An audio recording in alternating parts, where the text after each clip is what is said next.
한글 단어 조성 원리를 통한 한글 문해력 강좌 한자 공부 요약도 338번째 시간인데요.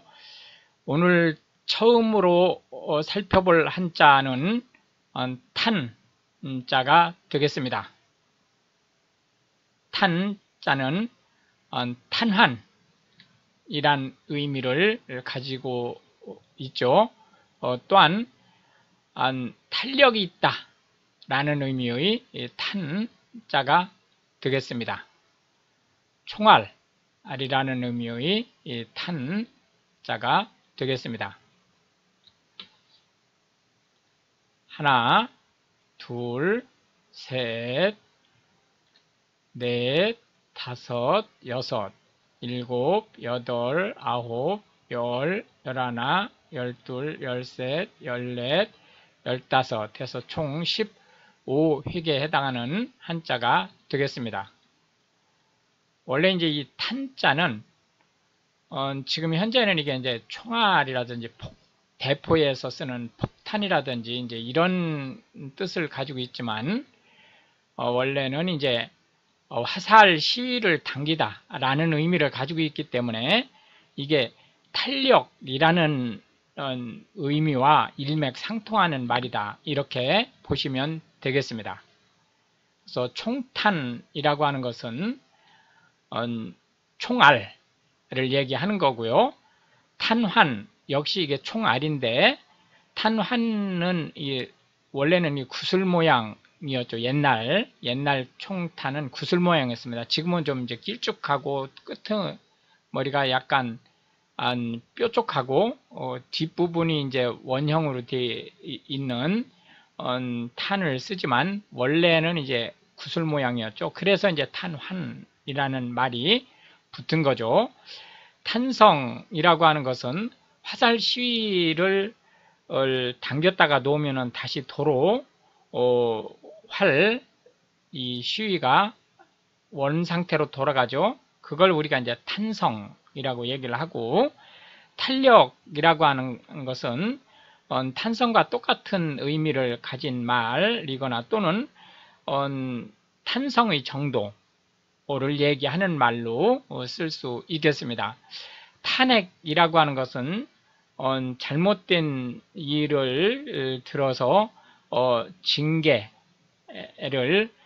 요구하는 것을 얘기하는데, 탄핵은 아무한테나 쓰는 것은 아니고요. 고위직, 그것도 이제 뭐 웬만한 고위직이 아니고 최고위직에 해당하는 공무원들을 대상으로 한 잘못된 일에 대해서 잘못을 물으라고 요구하는 것을 탄핵이라고 보시면 되겠습니다. 규탄이라고 하는 것은 잘못된 일을 꼬집어서 질책하는 것을 얘기하는 거죠. 탄도미사일이라고 하는 것은 대포를 쏘았을 때 쏘는 힘에 의해서 날아가는 탄이 지구의 인력에 의해서 포물선을 그리면서 날아가는 궤적이 이렇게 포물선으로 형성되는 이런 형태의 탄알을 탄도미사일이라고 얘기를 하는 거죠. 실제 이제 탄도미사일이 아니고 일종의 지능형 미사일은 유도를 해서 특정한 지역에 정확하게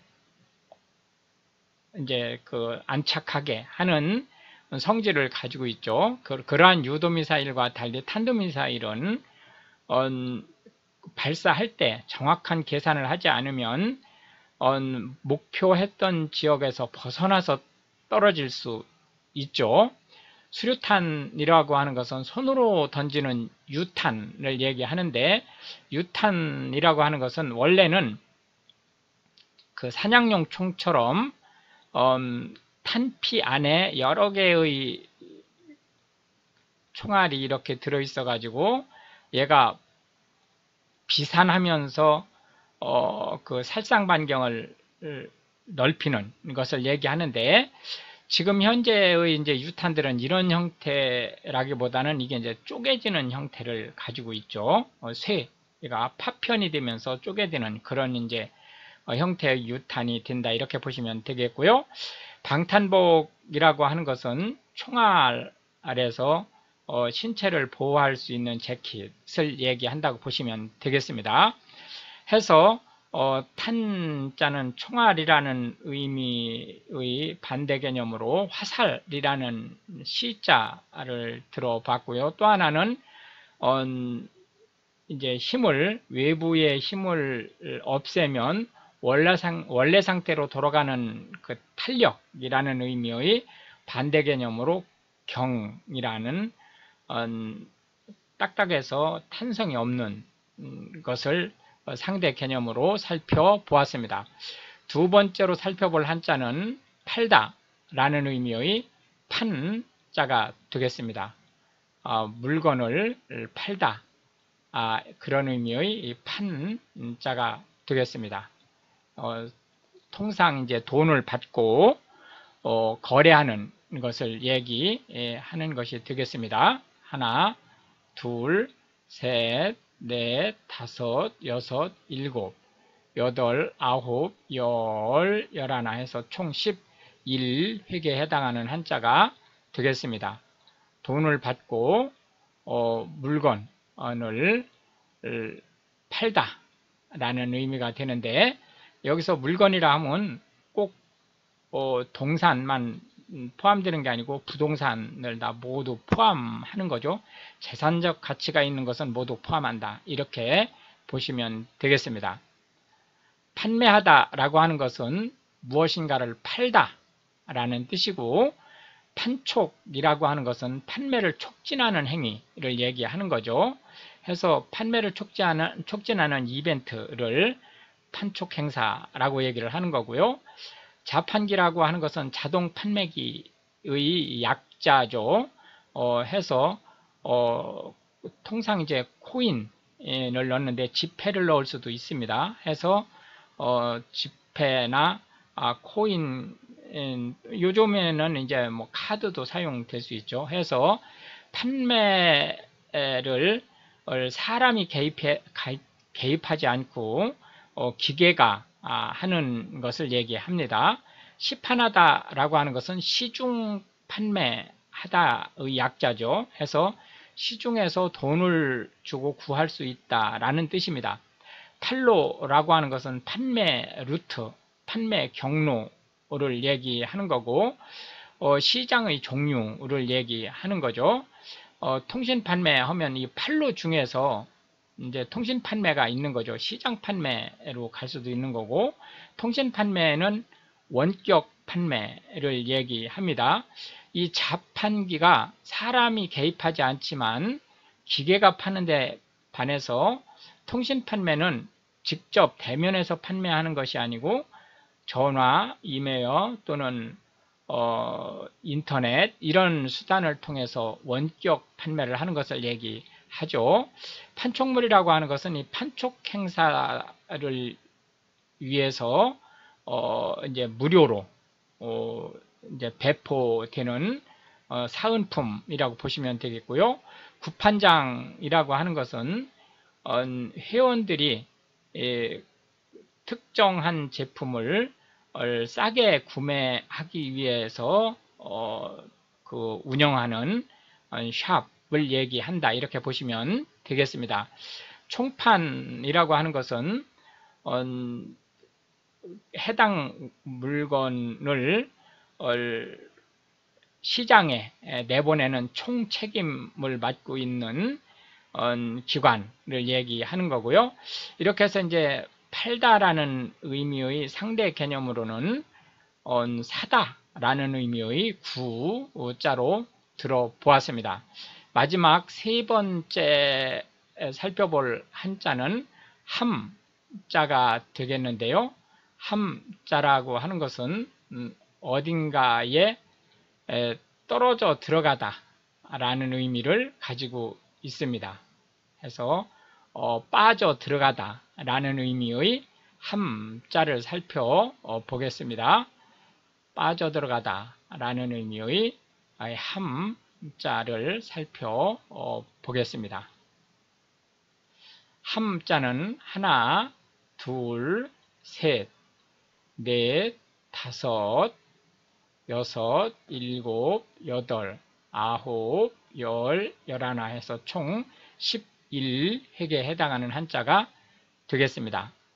함몰되다 라고 하는 것은 국어사전적으로는 물에 빠지거나 또는 땅이라든지 동굴이라든지 이런데 구덩이라든지 이런데 빠지다 라는 뜻을 가지고 있는데요.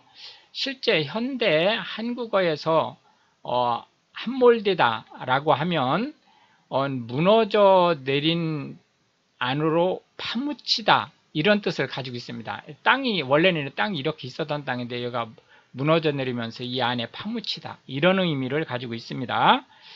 결함이라고 하는 것은 하자 뭔가 제대로 되지 않은 것을 얘기하는 거고요. 무결함이라고 하는 것은 결함이 없다라는 뜻이니까 완벽하다라는 뜻을 가지고 있습니다. 기함하다라고 하는 것은 기가 빠져서 운신을 하지 못하다, 기절하다라는 뜻을 가지고 있고요. 모함하다라고 하는 것은 거짓으로 남의 죄를 만들어서 골탕을 먹이다, 해하다라는 뜻을 가지고 있고, 함정이라고 하는 것은 동물이나 사람을 잡기 위해서 파놓은 구덩이를 뜻하는데요. 이 말은 이제 좀 더 확대돼서 꼭 물리적으로 구덩이뿐만이 아니고 어떤 잘못된 행동을 하지 않을 수 없게 조작하는 것을 얘기합니다. 해서 함정수사라고 하는 것은 그 범인이 확실시 되는 사람을 범죄를 한 번 더 행하게 조작하는 수사법을 얘기하는데요. 함정수사는 불법입니다. 함락되다라고 하는 것은 성이 적군의 공격에 더 이상 버티지 못하는 상황이 되다라는 뜻이죠. 함입하다라고 하는 것은 상처를 입으면서 안으로 뭐라고 그럴까 어떤 구덩이 모양으로 움푹 들어가다 그런 뜻을 가지고 있겠습니다. 해서 빠져 들어가다라는 의미의 함자에 대한 상대 개념으로는 일어나 떨치다라는 의미의 기자를 들어보았습니다. 이렇게 해서 이제 오늘도 우리는 3개의 한자와 각 한자에 대해서 현대 한국어에서 자주 쓰이고 있는 9개씩의 단어 및 상대 개념의 한자를 살펴보았는데요. 이것이 한글 문해력 향상에 도움이 되고 특히 외국인으로서 한국어를 배우시는 분들한테 한글 단어의 조성 원리 및 한자가 한글에 들어가면서 어떻게 이제 그 단어가 풍부해지고 또 파생되는지에 대한 보다 폭넓은 이해를 전달할 수 있게 되기를 바라겠습니다. 시청해 주셔서 감사하고 우크라이나를 위해 기도해 주시면 더욱 감사하겠습니다.